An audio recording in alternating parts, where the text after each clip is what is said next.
Hallo meine lieben Freunde, hier ist wieder Michael Grant mit Klartext. Heute zu einem wirklichen Klartext-Thema, und zwar Friedrich Merz, der Ukraine-Kanzler. Man darf Friedrich Merz ja nicht als Lügenfritze bezeichnen. Man wird ja heute mit dem Hoheitsbeleidigungsparagraf darf man überhaupt gar nichts mehr sagen. Aber in meinem Video benenne ich Friedrich Merz als den Ukraine-Kanzler in Anführungszeichen und kann es auch belegen, warum. Milliarden für Kiew, neue Verpflichtungen und politische Symbolik, während Deutschland mit wirtschaftlichen Problemen, steigenden Kosten und wachsender Unsicherheit ringt, setzt Kanzler Friedrich Merz außenpolitisch klare Prioritäten. Kritiker sprechen bereits von einem Ukraine-Kanzler, der internationale Ambitionen über nationale Interessen stellt.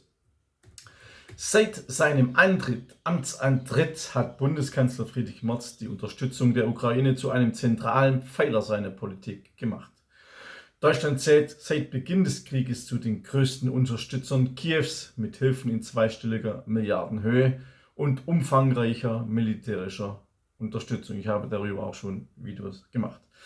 Unter Merz scheint sich diese Linie doch nicht nur fortzusetzen, sondern weiter zu verfestigen. In Regierungserklärungen und internationalen Auftritten betont der Kanzler immer wieder die Rolle Deutschlands als führende Kraft in Europa. So erklärte er im Bundestag, man dürfe, ich zitiere, nicht dabei zusehen, wie die Welt neu geordnet wird. Zitat Ende. Eine super Ausrede in meinen Augen, um der Ukraine immer neue Milliarden in den Hintern zu schieben, obwohl das eigene Land immer weiter gegen die Wand fährt.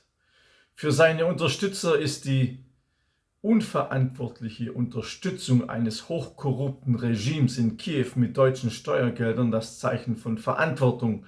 Für Kritiker hingegen ein Hinweis darauf, dass sich die politische Priorität zunehmend nach außen verlagert. Also im Klartext, die Deutschen sind egal, die Ukrainer sind wichtiger.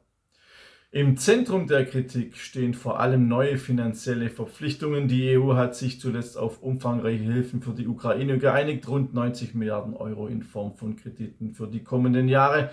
Und ich habe heute gehört und gelesen, dass die NATO überlegt oder erwägt, hieß das Wort, zusätzliche 70 Milliarden Euro an die Ukraine zu geben. Das ist einfach dermaßen unglaublich.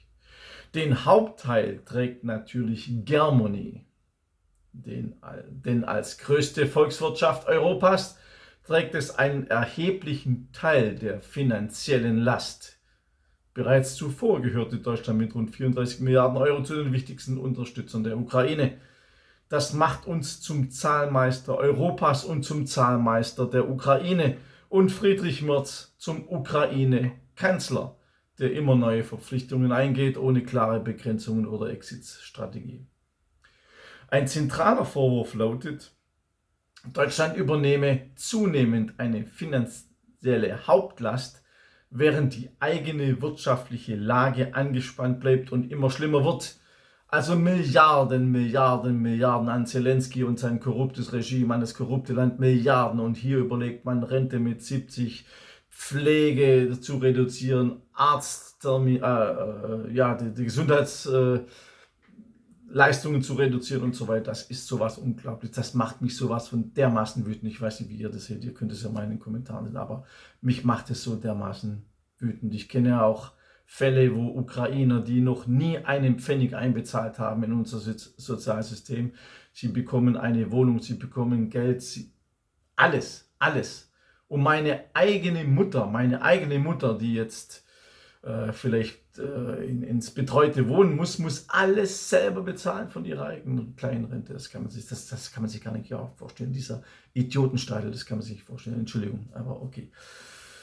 Ja, auch in öffentlichen Debatten wird diese Sorge sichtbar. So wird kritisiert, dass milliardenschwere Hilfen Priorität hätten, während gleichzeitig Infrastruktur, Sozialkassen und Rentensystem unter Druck stehen. Ein Teil der Kritik richtet sich dabei nicht grundsätzlich gegen Hilfe für die Ukraine, sondern gegen deren Umfang, Dauer und mangelnde Transparenz.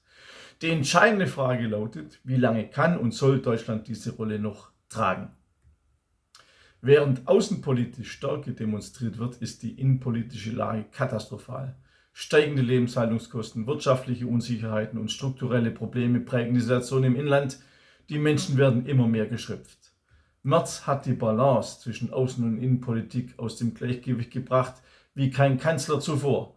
Die Unterstützung der Ukraine erscheint als politisches Großprojekt, während nationale Herausforderungen weniger sichtbar adressiert werden.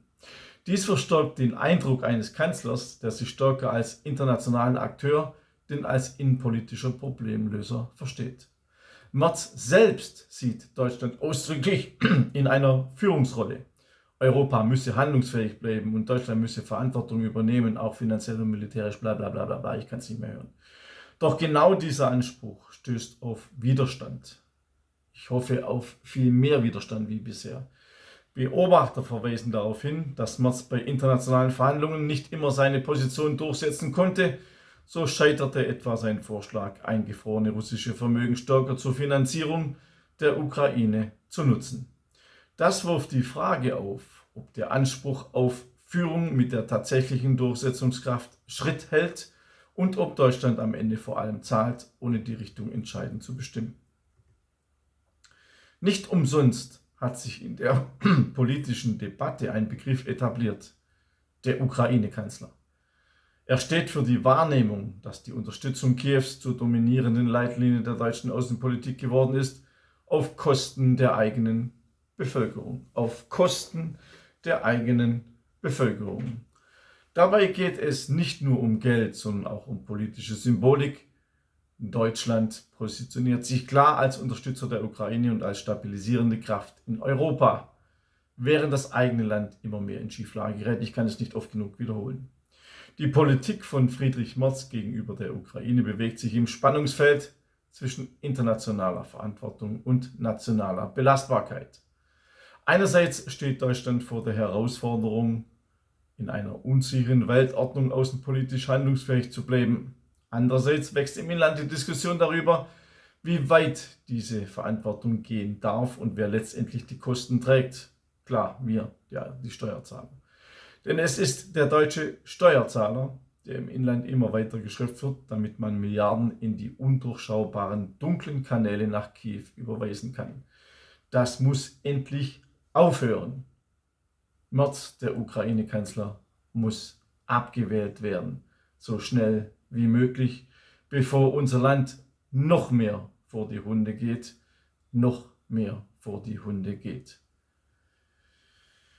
Zum ganzen Ukraine-Thema, zu dem Krieg, habe ich auch verschiedene Publikationen geschrieben. Eine davon heißt Schlachtfeld Ukraine, Angriffs- oder Präventivkrieg.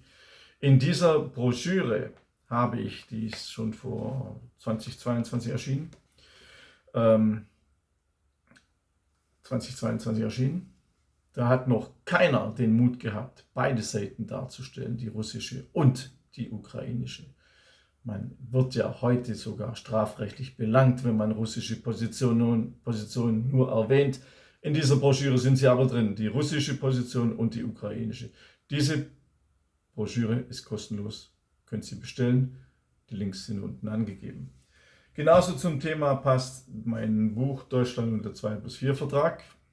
In diesem Buch habe ich auch erwähnt, was passieren kann, wenn Russland, die russische Föderation, den 2+4-Vertrag annulliert, einseitig annulliert. Was passiert dann mit Deutschland? Hat sich auch noch keiner so richtig die Gedanken darüber gemacht.